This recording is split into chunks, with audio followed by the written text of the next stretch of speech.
What up, y'all? Appreciate you showing up, hanging out, listening to my dumbass, like and subscribe. Hype. So, the drama continues. So, I mean, it's, I guess it's to be expected because you're kind of getting a sense that Donkey Unicorns and Ponies are entitled. They're an entitled group. I think that needs to be part of the traits of Donkey Unicorns and Ponies because they're so angry. And I didn't talk about Jeff Gerstmann. I didn't talk about Jeff Grubb. I didn't talk about Tom Henderson per se. I think I did actually, but why are these journalists so angry? I mean, we know why Reforge is angry because that's what he do. Dreamcast guy just, whatever the bad news is, he'll just slap something on it. Blah, blah, blah is dead, basically. But, like, Jeff Gerstmann, I used to listen to his show. I listened to him when he was in Giant Bomb. He left Giant Bomb. Giant Bomb is a shadow of what it used to be. It's still okay. It's still pretty good, but it's not the same without Jeff. He was one of the founding fathers, I guess, if you will. And his opinions are cool, but this was like I'm like, huh? He never really talked. I mean, he was critical of Xbox whenever, but not like this. 'Cause this seems a little extra. It's like, it feels like there's a script going around, and everybody's following the script. Like, oh, they should stop hardware. What are they doing? What is this exclusive stuff? This is not gonna work. I'm like, how come y'all all saying the same thing? I mean, you guys are very different personalities, and that was key to your success, is that you had your own voice, your own opinion. But now it sounds like, and it seems like, y'all are just part of this big group of conglomerate ponydom. A bunch of Donkey Unicorns yipping and yapping. And it's like, it's kind of boring. It's kind of like, okay, the other dude said that. Explain why. Explain why exclusives don't work for Xbox. But also explain why exclusives work for PlayStation. Because y'all ain't saying nothing. Y'all didn't say, oh, this isn't gonna work, PlayStation. What are you doing? Stop. You said, oh, let me get on my knees. I don't even need knee pads. And that's what you did. You just swallowed it. Pause. No pause. That's what you did. You know what it feels like? This is Conspiracy Steve coming through, right? It feels like Sony's paying these fools to run with a narrative. Here's the script. You can change it, but as long as it has the gist. These points, like outline. They're like, how much you pay me? Okay. And they go over and they boop, boop, boop, and they do a little video and they get a little check. I wouldn't put that past PlayStation to do something like that. I mean, they've done worse. They tried to trademark, Let's Play. Remember when they tried to do that? Remember when they tried to do that? Come on, son. They are beneath nothing. They will get to the lowest low to do whatever it is to destroy the competition. Not so much to be a better company and to win based on their merits. No. They're going to do what they need to do to destroy the competition so they don't have to work as hard. That's what PlayStation does. They've done that for the entirety of their existence. Look what they did to Sega. They saw Sega was weak.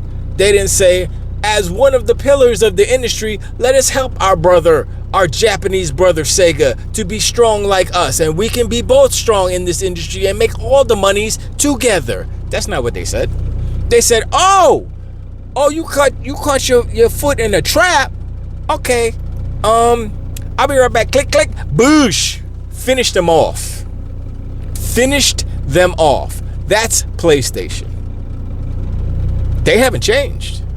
So if y'all think, oh, PlayStation was because they sold so many, they ain't sell them consoles. Consoles are sitting in the warehouse, not with a user. Them people, they made all those consoles because they think they're gonna capture the PS4 peoples, but no, because they're all gonna go get Xbox Series S's because it's cheaper than a $900 PlayStation 5 Pro. Excuse me.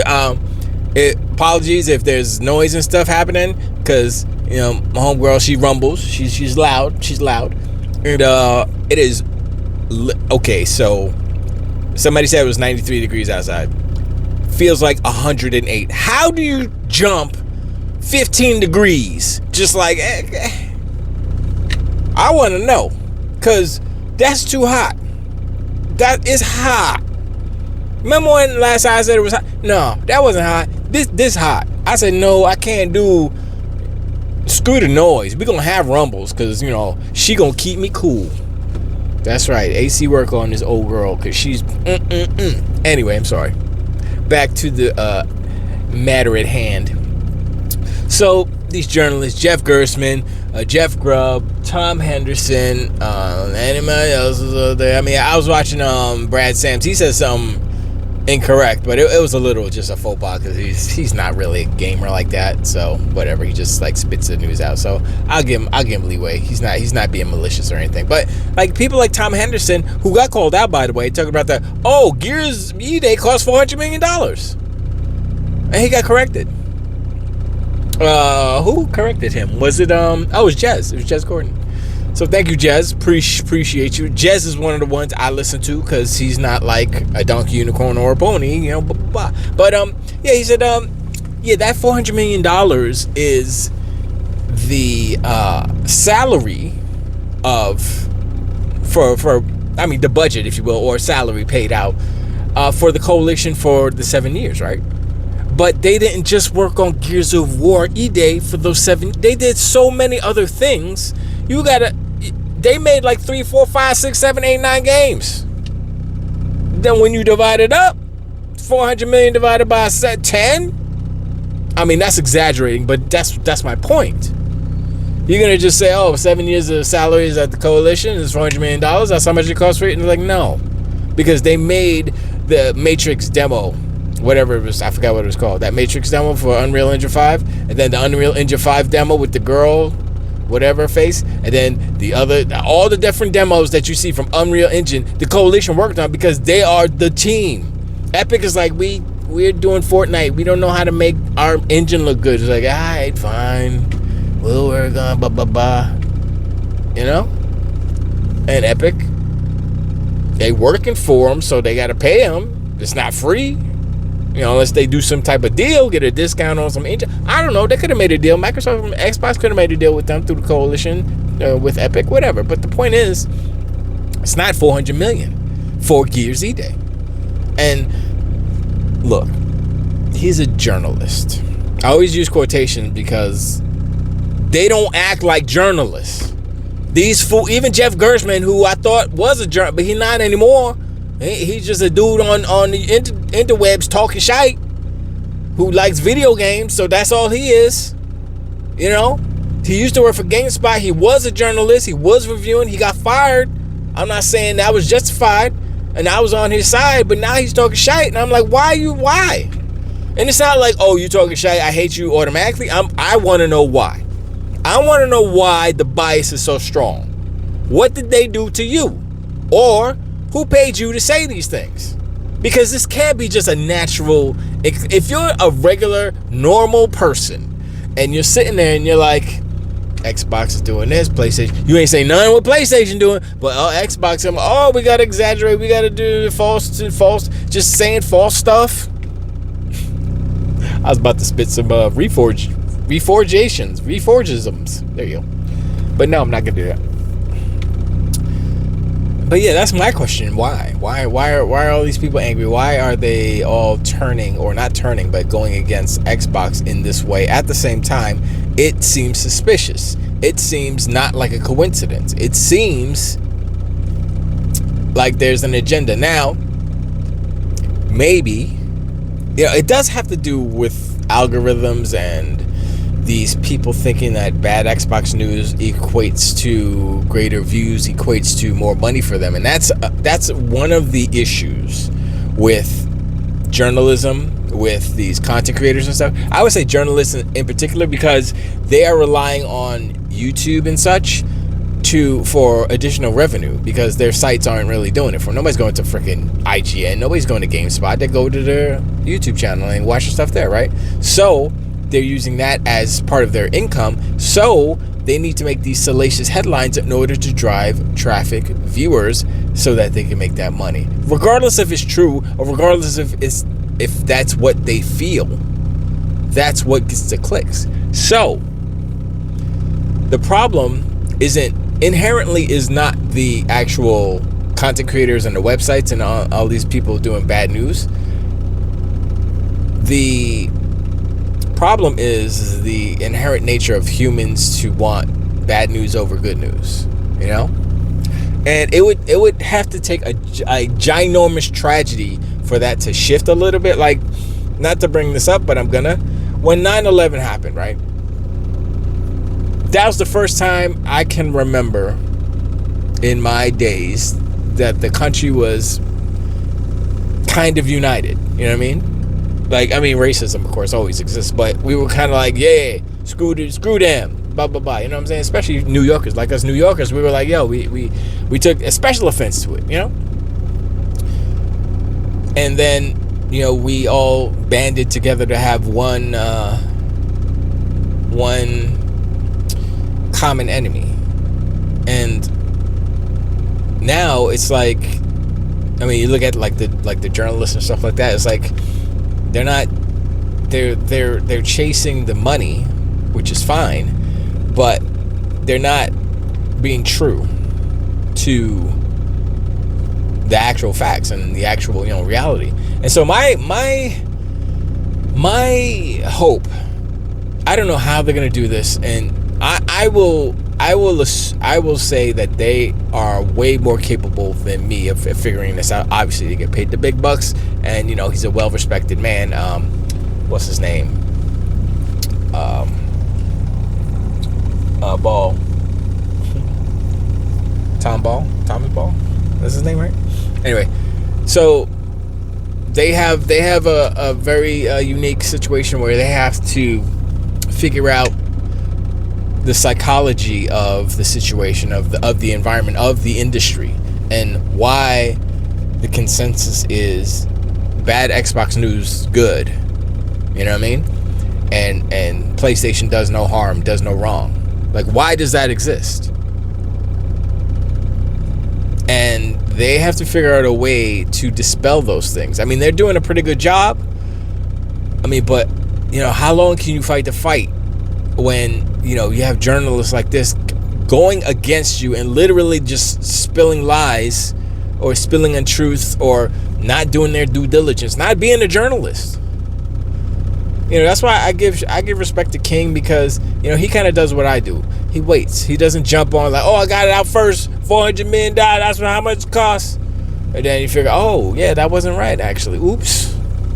I mean, you could do a retraction or whatever, or edit to your story, but the initial story is what gets the zeitgeist going, and that's what sticks. It does. Nobody's gonna go back and say, oh, the retraction, oh yeah, that was debunked. Nobody cares about. No, that's not how it works.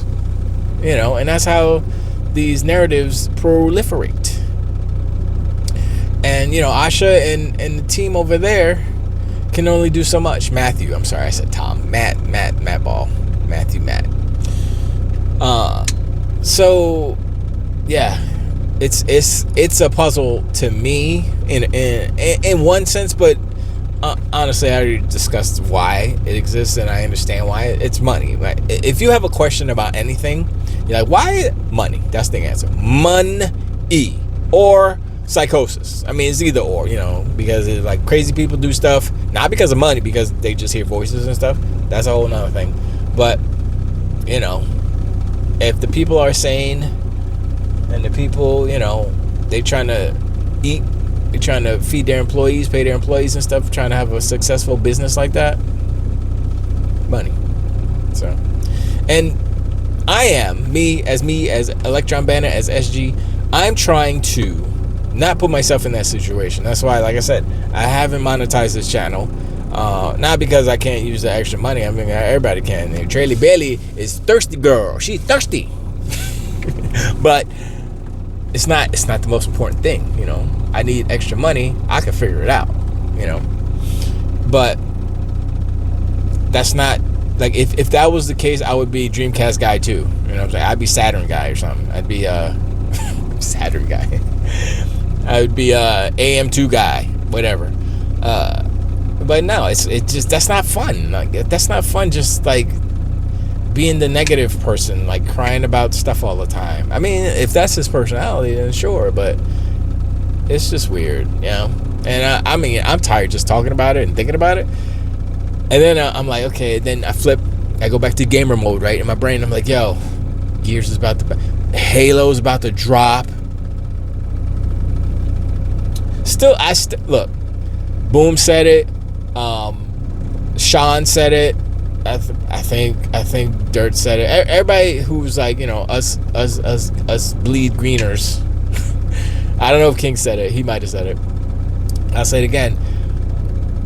The person who greenlit that deal, they needed to be fired. I'm saying Phil Spencer and Sarah Bond. Those are the two top, right? They're the ones making the decision, whatever. I mean, maybe Satya went above them and said, nope, you got to sign it. And they're like, well, we got our hands are tied. Maybe if that's the case, then I'm like, all right, then Satya's a dummy, right? Sure. But I'm still feeling not nice about that. Like, every time I see that little clip and I see the little thing on it, I'm like, nope. It's like, they don't deserve Halo. I mean, look, they're gamers. And you want to look at it business wise, whatever. Like, how many are you gonna sell? You're not gonna sell that many, because the gamers that are gaming on PlayStation are not gamers that play Halo, because they're the gamers that don't play the Sony first party games. Now, I would posit this, that Halo is actually more of a mainstream game than all of PlayStation's first party offerings, except for Spider-Man. I would say it's probably more mainstream than Wolverine, because Wolverine's super ultra violent. And you'd be like, oh, those are android robot cyborg. It doesn't matter. It looks like blood, red like blood. It's blood. I don't care what you call it. Unless you turn it purple or green, it's blood. You could maybe get away with black, but nah, bro, it's red. And like I said, look, the game needs to be brutal and all these things. At the same time, it's not going to be mass appeal. Anyway, sorry for the tangent. But Halo is like, the more I see Halo, I'm like, yo, that looks really good. They did some work. And then I'm like, I know what they're doing over at Halo Studios. They're testing out if they can actually do a Halo game in Unreal. And so they did the first Halo game in Unreal. They did some new levels. And I'm like, that's how you do it. You do a remake, see if it works, and then, then you can apply what you learned to some new stuff. Now, my question is, can they do, like, what I think would be really cool is if they did Halo Infinite in Unreal Engine like 6 or something, redid that, and then continued Infinite 2 or Infinite Squared, like a little 2 on or something. That would be dope. I'd be like, oh, okay, here we go, let's go. I mean, you know, Unreal is a good open world engine. You know, Fortnite's open world. And Halo wasn't a huge open. I mean, it was big, but it wasn't like super duper huge. So, like, how big was it? Was it as big as Forza Horizon 6? I think it might have been a little bit smaller than Forza Horizon 6, the map wise, but I mean, those are two separate games because of the speed fact. Like, if you were just walking around in Forza Horizon 6, that's way bigger. Way bigger. But you're driving so fast and it's still bigger. But anyway. So yeah, Forza Horizon way bigger. So yeah, that would be kind of, I don't know how much time it would take them to do that, or if they could just take the code and slap it in Unreal with the effects and the lumen and the mega lights and all that stuff. You know, update a couple of models and stuff like that. I mean, could it work? I don't know. You know, I don't know how flexible Unreal is as far as that goes. And I think they built it solely in Unreal, the Halo Campaign Evolved. So it's different from, say, what who was it? they took their engine and they put it inside of Unreal. Oh, it was Elder Scrolls Oblivion. They took the old engine, Creation Engine -2, whatever it was, and they put it in, and then they put some Unreal flavors on top of it. You know, graphics and lights and all that stuff. So I'm like, they can do that. I mean, that honestly, Bethesda should do that with Starfield. They should redo Starfield, slap it in Unreal, get the lights and all that stuff. Dope. I mean, Starfield wasn't an ugly game. The problem with Starfield, and I'm finding out with a lot of these older open world games, is that they feel dead. Like when you're out in the wilderness, I mean, their wilderness was kind of not the best anyway, but when you're out in the wilderness, it feels dead except for like the alien creatures, whatever. But there's no like butterflies, there's no like little critters running around. You play Crimson Desert, look, I was running around, I was like, what the? There's a snake in the rocks, and I'm like, yo, how is there a snake? And you couldn't interact with it, you couldn't grab it. Like a lot of the stuff you can grab, like I grabbed the raccoon, and I was holding the raccoon, and he was just like, meh. And I was like, oh, I can't put it in my bag. He was like, no, you just got to. So I just threw him down. He ran off. They have raccoons. I don't know if they have skunks. They have all kinds of little creatures. And I'm like, that's dope. They got birds flying around. I'm like, this is crazy, right? And like Subnautica 2. I'm playing the hell out of that. I'm about to stop because I think I reached the limit. Oh, man, let me tell you one thing real quick. Tangent. I got to this part, right? And I was in the tadpole. I was in the tadpole with the U-Haul equipment on it. With the tadpole haul. And I was going to get some I forgot what I was going to get, something for some new attachment or some new something. And I was going to shortcut through the restricted zone, which is they're not finished creating it, right? They're not finished building it, so they have like these red barriers around, but you can still fly through them. You can still pass through them. So I passed through it just because it was a shortcut. It was like a square. I was just going to go, straight line. And the creature, if you go into that special place, the creature comes out, it kills you real good. And so it killed me. And it basically almost destroyed my tadpole. Was messed up. I had to fix my tadpole and then all my stuff. And I had all my stuff that I got. I was like, oh man, battery, a basic battery, which is whatever. And then a super duper battery, and another fuel energy cell, all kind of stuff, right? I lost it all. It took me 10 times of going out there, dying, getting respawned, because I respawned at the alien ruins. Back and forth. I was like, man, and I was running out of food. I was like, oh my gosh, but I could get food in there, and there's a replicator there, so I could get food, but I was running out of repair of my repair guns. I was like, oh man, I gotta, because I didn't have a whatchamacallit there, a fabricator.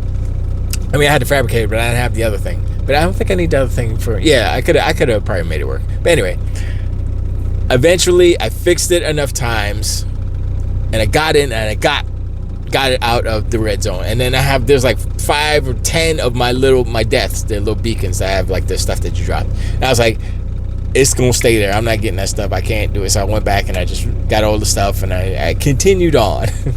But it's definitely I'm well over 30 hours in that game already, probably close to 40, but it's a good game. It's really good. I did the same thing with the first one. I played the early access, and then I never played the number 1 release. Version 1. And then I never played the frozen part, which was an expansion. But maybe I should go back to that. But anyway, back to what we were talking about, which I don't remember because Subnautica. But anyway, yeah, man. It's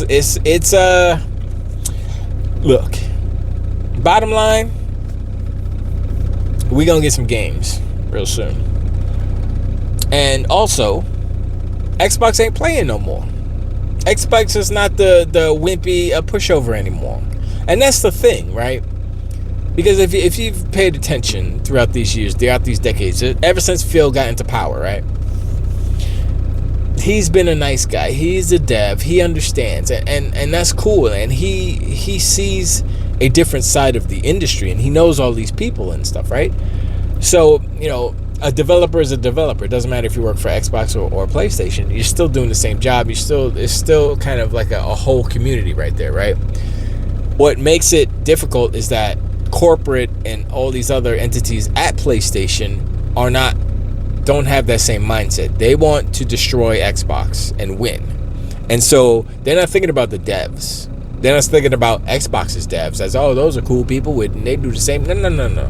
They're thinking about, how can we get the upper hand? How can we sell more units? How can we make them sell less and we sell more?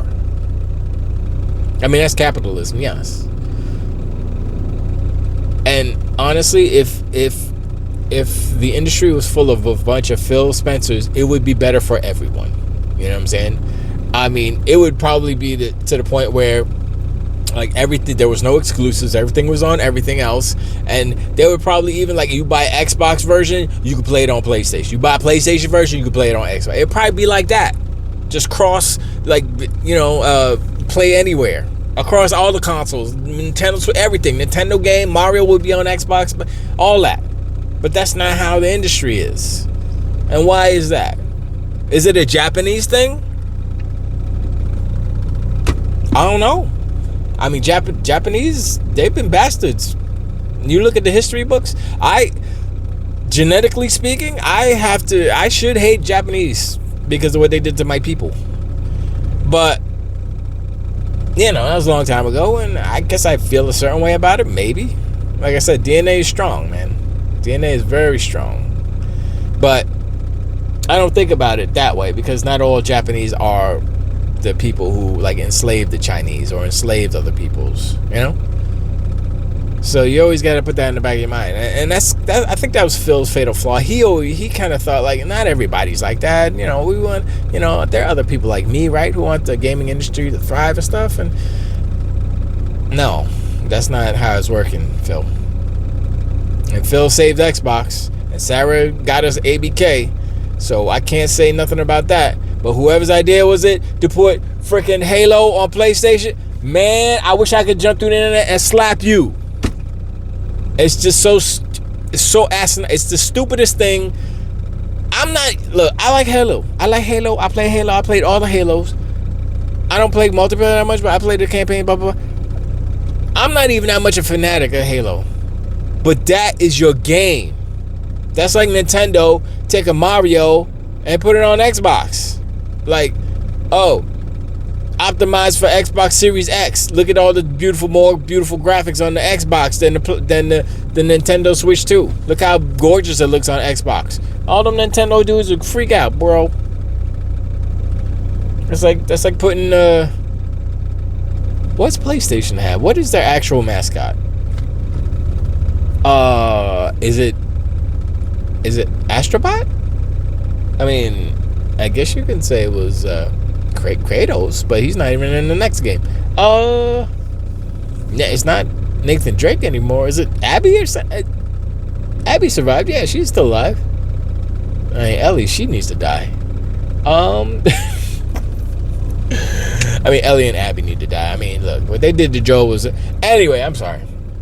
But look, I appreciate him in the comments below. Let me know what you think about these journalists, this narrative thing. And do you think... one more thing before I go. I was thinking about this. Somebody said this. I think Boom had hinted on it today. And I was thinking, oh, okay. I was thinking about it too. It's like, okay, so Asha, she's very clever. She's very smart. Intelligent, to say the least. And I'm like, what if... I mean, Phil was smart too, right? He was doing some 3D math and all. 3D math. 4D chess and stuff, right? Like doing the Helix so it plays Steam games. Saying, oops, oh, PlayStation, you putting your games on Steam? Our next Xbox is going to be able to play your games and you can't do nothing about it? That's why they pulled their games off of PC. Because they didn't want Xbox playing their games. That was 4D chess. I said that before. Now, Asha's turn, right? So, first thing she goes in, she goes, all right, we're pulling Gears E-Day. Supposed to go on PlayStation.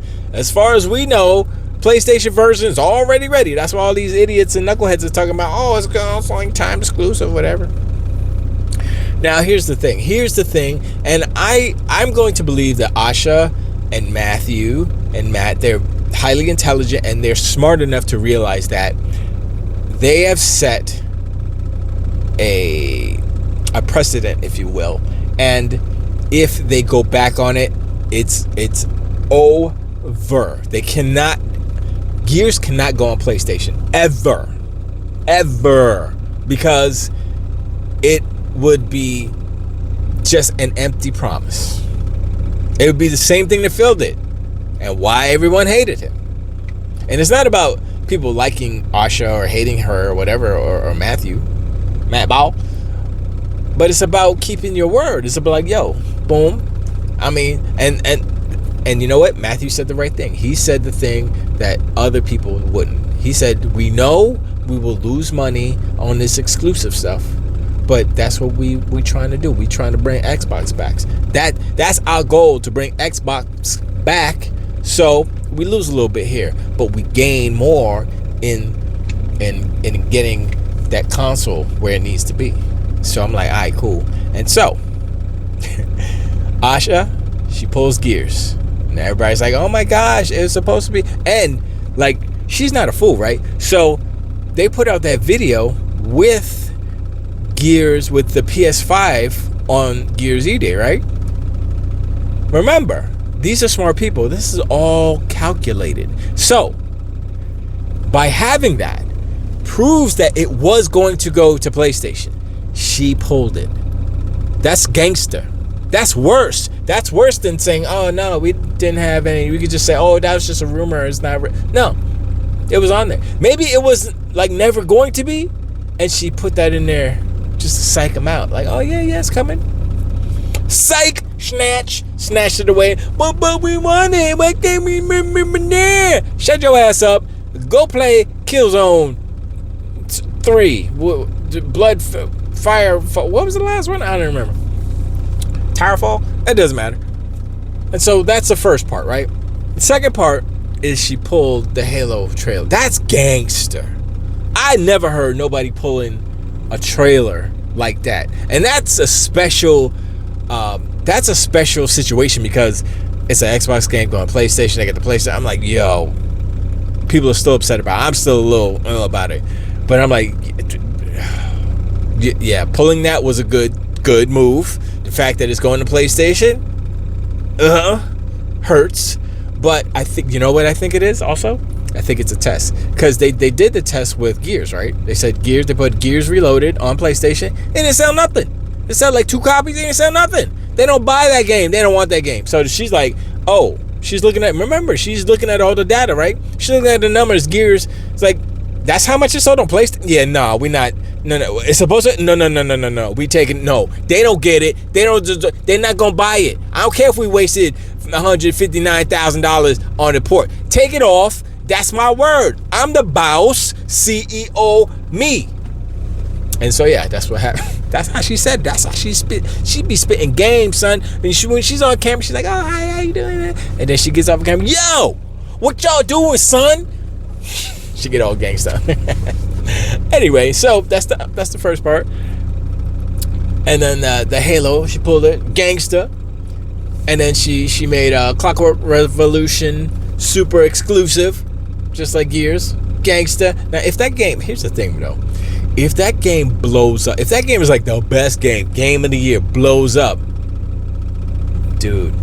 I mean, what I saw, I was like, yo, that looks like. And this is their first kind of game like that. I'm like, yo, these fools are like nice. What they been doing? They've been doing that overhead.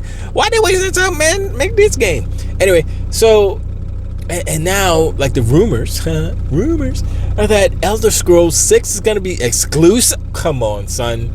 Boosh. Yo, if that happens, that's what's up. That's what needs to happen. And the fact that we're talking about it is letting them know that, oh yeah, we gonna probably have to do that. Now I don't know as far as contracts go. Bethesda is not part of Xbox Game Studios. They're a separate entity under Microsoft and all that stuff, but they're under Microsoft. So I mean, Asha could be like, yo, we trying to do this. Let us do this. Let us compete, Satya. You said, I'm using your word. Let us compete, Satya. He's like, dang it, I shouldn't have said that. And so he's like, all right, fine. Go and compete. Get out of my office. She's like, Thought so. She bounced. Right? She's like, Elder Scrolls 6 exclusive. I expect the next year, I think it might come out next year or the year after. But I'm gonna be like, yo, I can't wait for that. She's gonna do the same thing with a little black turtleneck and the crazy background. She'll be like, our last year was great, and this year is even gonna be better because I'm announcing now. Elder Scrolls 6 is exclusive, console exclusive. Woo-hoo. And then the ponies cry and cry. Yeah, I mean, they're having a breakdown just for Gears Ear Day. Ear Day? Yeah, that's what the E stands for, ears. It stands for emerge. Yeah, so they're having a conniption over E-Day. E-Day look good though. E-Day look like the best Unreal game. And you know how PlayStation 5 struggles on the Unreal Engine? I don't know what they're gonna do. And that's Unreal Engine 5. They haven't even gone on 6 yet. And 6 is supposed to be even better. I'm like, man, next gen is gonna be nice. And what's gonna be on Unreal Engine 6? Well, I know Elder Scrolls 6 is gonna be Creation Engine 2. Honestly, like I said, they should slap some Unreal on that and see what's up. But anyway, I'm sorry, I'm rambling right now. I appreciate you subscribe. Give me a number in the comments below. And yeah, all the things I said, blah blah blah. But yo, I appreciate. And I'll talk to you on the next one. Till the wait.